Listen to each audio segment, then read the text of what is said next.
Welcome to Have You Heard with Heather Darling. I'm Heather Darling and today's guest is Matt Rooney. Matt is the author of Save Jersey. He launched as a blog in 2008 writing about New Jersey politics as an independent pro-taxpayer voice. Save Jersey has been repeatedly recognized in recent years as a potent force in New Jersey politics. Matt's been recognized on the New Jersey Globe Power List, ranked number 46 on Insider NJ's 100 Media Power List, named a rising star in state politics by Gannett's New Jersey newspapers, and a top politics and policy tweeter by New Jersey Spotlight. Matt's a practicing attorney who earned his JD from Rutgers University School of Law, Camden, and he also holds a Bachelor of Arts from the Catholic University of America in Washington, D.C. Welcome to the show, Matt. It's a pleasure to be with you, Heather. Thanks for inviting me. Happy to have you on the show today. I know you do this all the time, so you're going to be an expert on the questions I'm going to ask you. So let's get right into it, because you know 30 minutes flies by. Starting numerically, LD3. We've got Gloucester, Salem, and Cumberland, Republicans and Democrats competing for races there. So we had Ed Durr, who took that seat from Democrat to Republican, and also, although he didn't become Senate president by virtue of this, did bump off the Senate president. He spent about $10,000 or less defeating Sweeney, who spent what we believe, I think, is over well over $1 million. So Durr's serving his first two-year term, and he's in the second year of that two-year term at this point. Sawyer, his former running mate, who ran for assembly in the initial race, succeeded in that race, and now she's running against him for the Senate seat. Do you see Sawyer as strong competition for Durr, and if so, why? She's definitely strong competition. Whether that's enough to overcome the brand that Ed Durr has developed, that remains to be seen. You just articulated it very well. Most of us, and I'm going to include myself in this, didn't take Ed Durr very seriously before he defeated Steve Sweeney, and that's because he had very little money, and Steve Sweeney is an institution. But what we did see is that that part of the state, that deep part of South Jersey, was beginning to trend red. We hear all this talk about how the working class, the Reagan Democrats, to the extent they still exist, they've been gravitating towards the GOP for a number of years now. LD3 is kind of the epicenter of that in New Jersey. So a lot of us thought, okay, maybe a cycle or now, two from now, maybe Steve Sweeney will be vulnerable. Didn't think it was going to happen in 21, but happily it did. Ed Durr snuck up on the machine, toppled Steve Sweeney, and in the aftermath of that electoral miracle, I mean, I think he was on Tucker Carlson's show at least once or twice. He got a lot of national media attention. I know he was on the radio plenty over 1210 WPHT, where I have a show. So that kind of earned media, and you know this, Heather, as an elected official, I mean, that would cost millions of dollars under an ordinary set of circumstances. Ed Durr got that for free because of what he was able to do in 2021. So that Sawyer, I mean, she's a very smart person. She's a serious legislator. People often forget that she was actually the top vote getter in that race in 2021, and she's working hard. So I definitely wouldn't count her out. But Ed Durr is probably starting on second or third base in that race because of this Ed the Trucker brand. I think you had Sawyer on a show at some point. I think it was originally to be a debate, and Ed had some scheduling difficulties, so it ended up being you and Sawyer. Did you ever ask, and to be honest with you, I haven't seen the footage, you may have, but did you ever ask why she switched from Assembly to Senate? I mean, obviously we know she waited until she went for the line as an Assemblywoman, and then 11th hour switch. What was the reason for that? So just to give everyone a little bit of background, Save Jersey, the website that I run that you mentioned, we, for at least a few years now, have endeavored to try to do as many Republican primary debates as we possibly can. Just like you, Heather, I've got a day job, so I can't always do as many as I'd like. But there was a few big ledge races this year that I wanted to try to involve ourselves in for the purposes of giving primary voters a chance to see what these candidates are all about. We don't get to do a lot of comparison shopping anymore. as primary voters because these media outlets, the traditional ones, give very little attention to these races. So I invited Ed, I invited Beth Sawyer. Unfortunately, Ed declined. So my philosophy is always if at least one person says yes, we're forging ahead. And so since it was a more relaxed format, since we only had one candidate, we probably spoke to Beth for over an hour. And one of the things that did come up is, what's this beef with you and your former running mate? Most of what she told us revolved around Ed Durr's alleged disinterest in bills that specifically impact that district.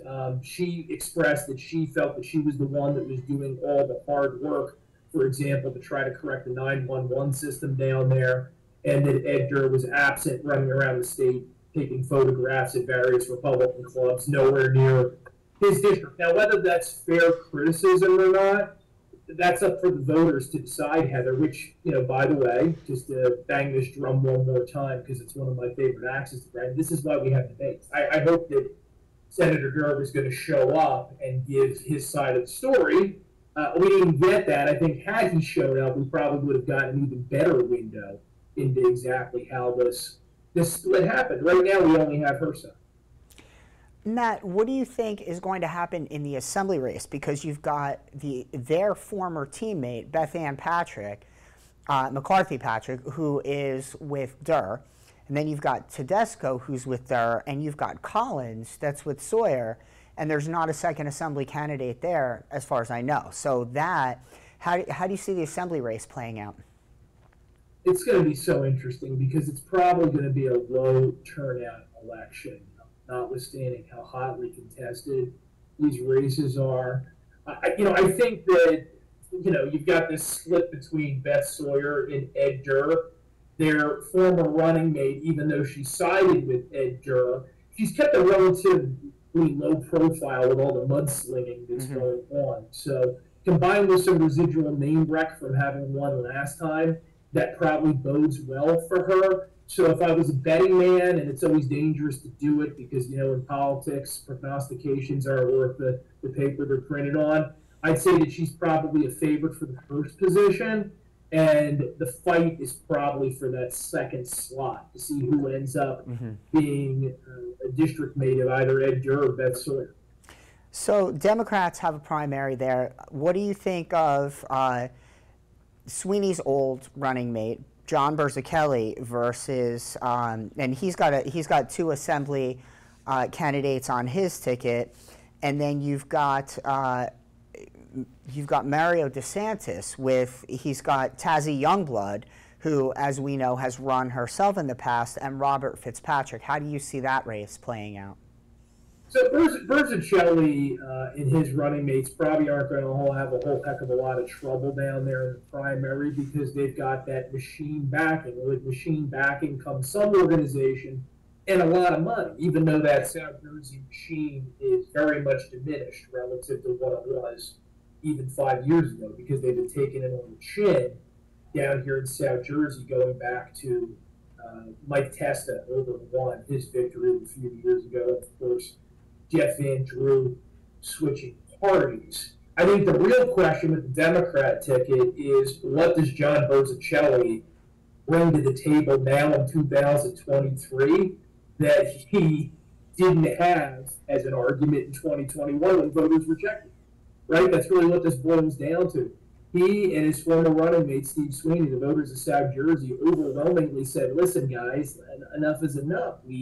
We're tired of you being a rubber stamp for Phil Murphy. This is not a blue or even, I think, pale blue district any longer. If you're not going to demonstrate any independence, we're going to look elsewhere. Berzacelli hasn't done much since, so he's going to have to once again defend that record.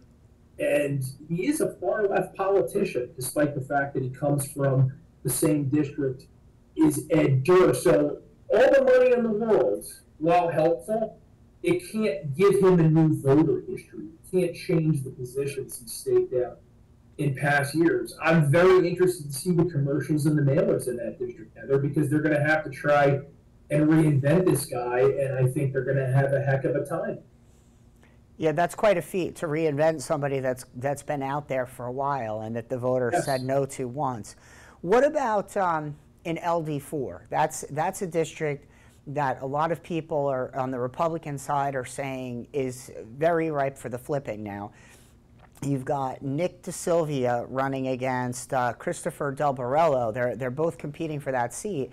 How do you see that playing out? And that would be Gloucester, Camden, and Atlantic County. Yeah, it's got a little sliver of Atlantic. It takes in Gloucester Township for anybody who's familiar with South Jersey geography. It's mostly Nobody Gloucester, up by but me even now I knows. say that with hesitation because, as many of your viewers probably know, because it's a politically astute audience, Heather, we recently got a new legislative map. So we don't really know what percentage of the raw vote total some of these towns are going to represent. We can guess based on my past elections.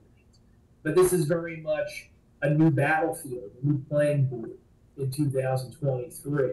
As far as who's going to win, this is one of the toughest ones, I think, to handicap, because on the one hand, you've got Nick DeSilvio, who's a scrapper, and Gloucester is probably the majority of the primary votes in that district. He's a commissioner in that district. He's one of the Republican success stories of recent years.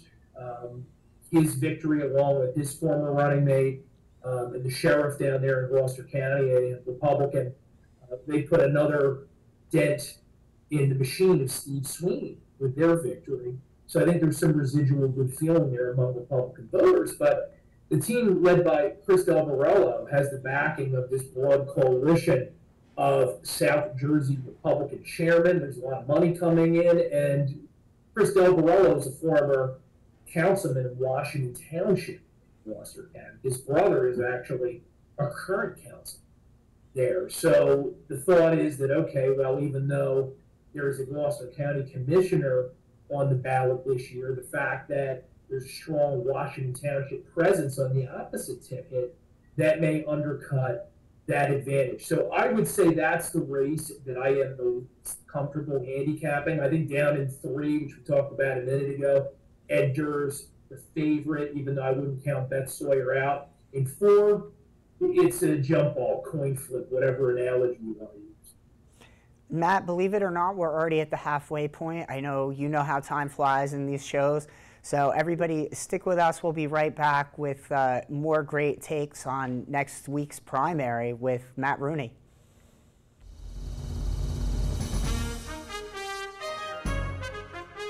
Hi, my name is Janice Kovach, Mayor for the town of Clinton and new host of My Town. Do you ever wonder how something takes place in your town?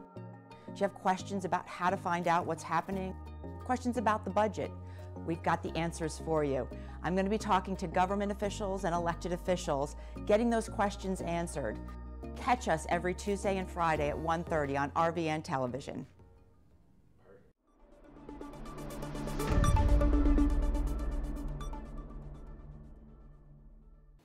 Welcome.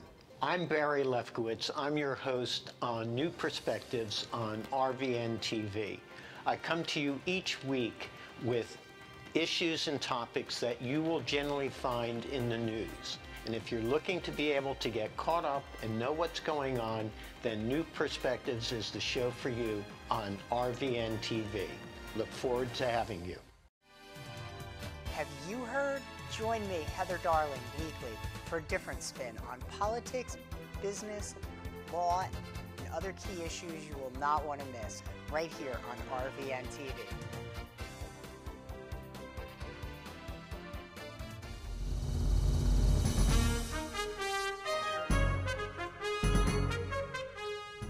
Welcome back. Great seeing everyone today, and we've got Matt Rooney as our guest from Save Jersey. Matt, let's move on. We're talking about the races and the predictions for next week in the primaries. LD 24, you've got Sussex as the largest portion of the district, Morris with about 1/3 of the district, and Warren with a small portion, only 2 towns there. It's Republican only as far as the competition right now. Parker Space, current assemblyman, was running for Senate against Steve Lonigan.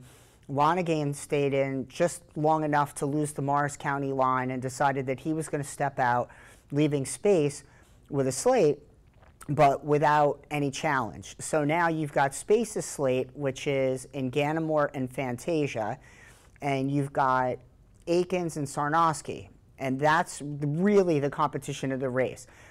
What's interesting, though, is you've got Sarnosky, who's from Warren, and in Ganamort, who's from Morris, the two smaller districts, and you've got Fantasia and Akins that are both from Sussex, the larger portion of the district, which historically would control this race, and it's only since redistricting that it's outside of that district. So how do you see it playing out with all those factors? It's such an interesting race for the reasons you just articulated, and also the fact that you've got this rare case of every seat being open.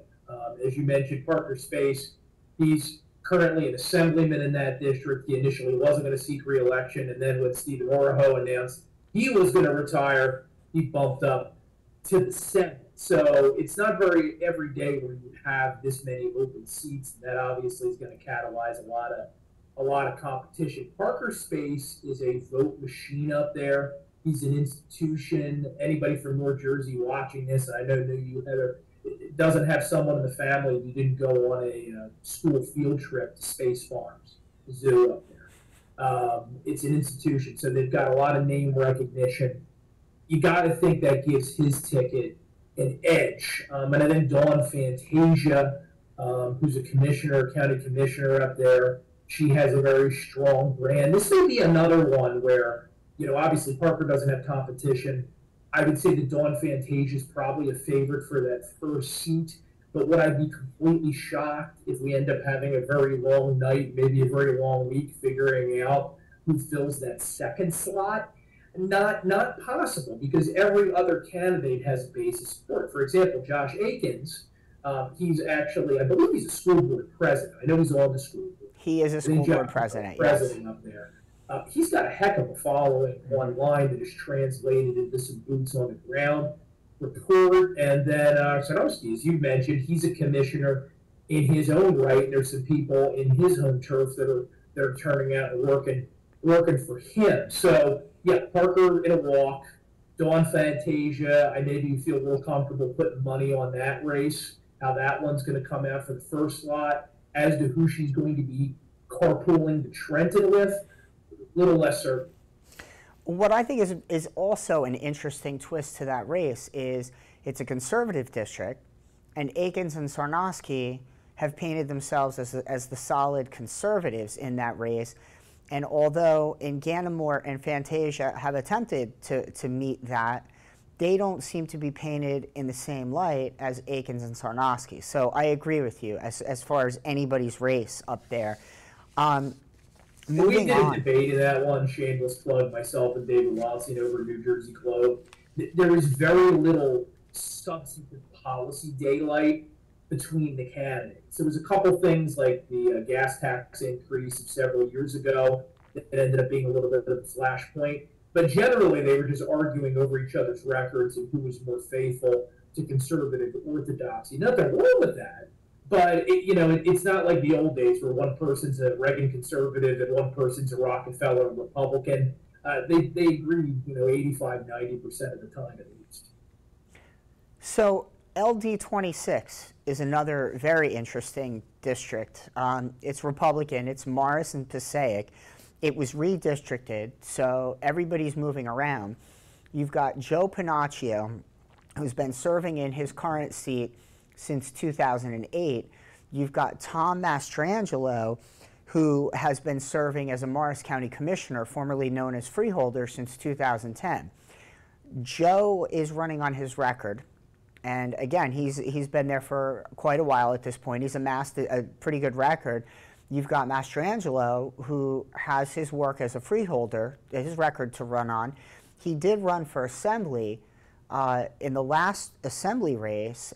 He did not win, but he was able last year to hold on to his commissioner seat, and now he's challenging Joe for the Senate seat. So how do you see that one playing out? It's a whole new world up there because, as you know better than anyone, we have this relatively new invention in North Jersey politics called the Morris County line. Never existed until relatively recently. and it's changed the game just a little bit in that part of the world. Panaggio versus Mastrangelo, they have been throwing hammers at one another. Recently, we broke a story over at SaveJersey.com where the NRA actually injected itself into that race, accusing Tom Mastrangelo of sending out deceptive cards suggesting that he had received an NRA endorsement when he didn't, because the cards look very similar. So that's kind of what that race has devolved to.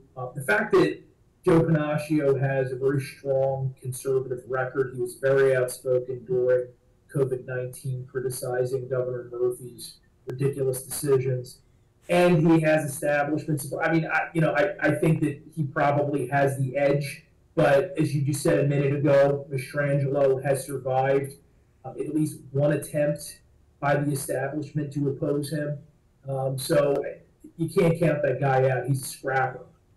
So that race is going to remain interesting down to the wire. As far as the assembly goes, a little bit interesting because, once again, we have a new district.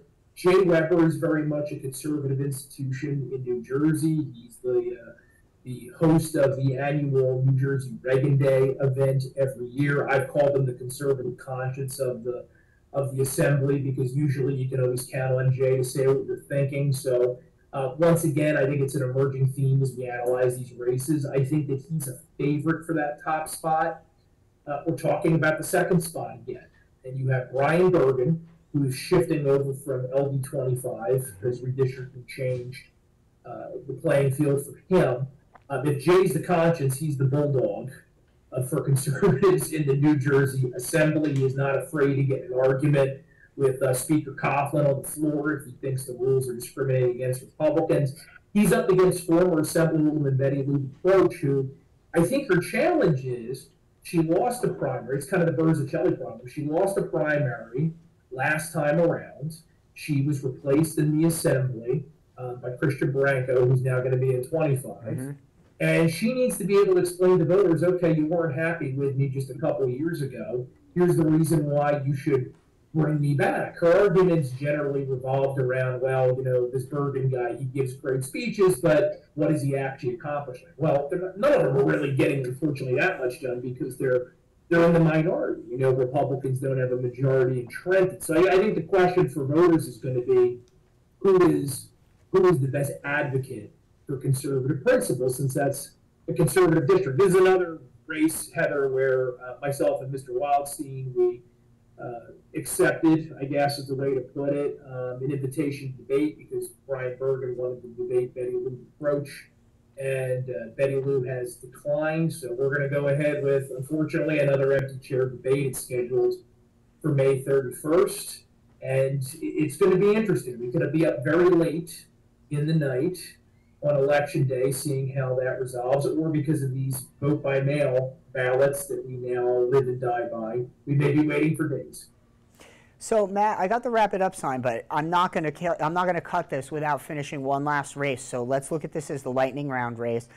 You've got a new LD27 redistricting, Essex and Passaic, Democrat. You've got 27-year senator and former governor for 14 months, Dick Cody, and you've got Nia Gill, who's been quite a powerhouse. How does that play out?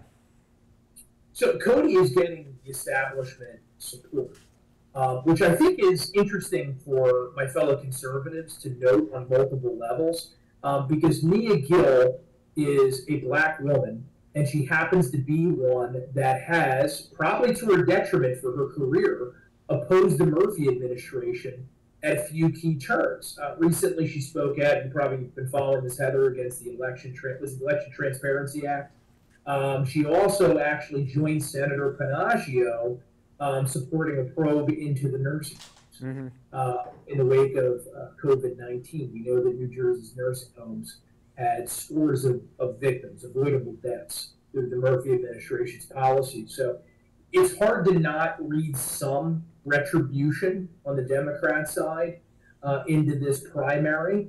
And I think that more Republicans need to make a point of, hey, here's this extremely far left old white guy, Cody, who is being shoved down the throats of this district at the expense of a black woman who was willing to be independent and to speak out against some of her party's worst policies. Matt, I want to thank you for coming on the show today. We'll see next week how this shakes out. The show will actually be airing next week on Monday and Tuesday. So your predictions will be right on time at that point. So again, thanks for coming on. Always great to see you. Look forward to seeing you soon. Thanks for having me. Really appreciate it. Lots of fun. You got it. Thanks everybody for tuning in. We'll see you next week for another episode of How You Heard with Heather Darling.